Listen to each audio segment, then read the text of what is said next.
نن سبا چې په دنیا کې د چا نه هم تپوس وکړي چې لکه په څه حالت یې خامخا به ورته وایي چې زه بیمار یم، خامخا به ورته وایي چې زه یاره ماته پریشاني ده، خامخا به ورته وایي چې یاره زه فقیر یم، محتاج یم، غریب یم، خامخا به ورته وایي چې یاره روزګار کاروبار مې نشته دی.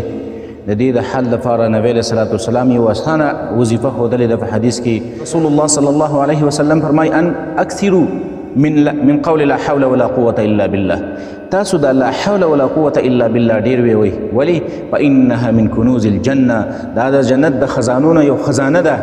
او فانها تدفع 99 بابا من الضر، دا د انسان نه یو کم سل دروازې د ضرر او د پریشانو د انسان نه دفع کوي. ادناها الحم والفقر، د ټولو نه کمه دروازه هغه غم او فقر دی.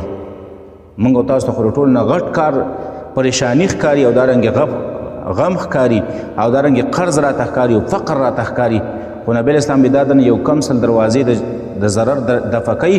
د ټولو نه کمه دروازه پکې دا پریشانی د پریشانی. او نن موږ او تاسو پریشانو لیونی کلیو، موږ او تاسو نن قرضونو فقر او غریبو لیونی کلیو.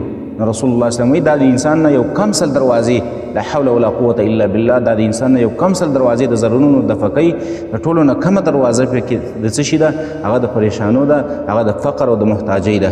موږ او تاسو چې څومره بیماران دي، هر چاته که هر څه بیماري ده، هر قسمه مشکلات دي، د ټولو نه اولني اذکار دي د رسول الله اسلام چې کوم مسنون اذکار دي، دا دعاګانې دي، مسنونې دعاګانې چې دې سزا نه عادت کړو انشاءالله دا پریشانۍ، دا مشکلات، دا غمونه، دا تکلیفونه، دا ذهني دباو، دا ډپریشن، دا ټول مشکلات چې دي دا به الله پاک زموږ او تاسو نه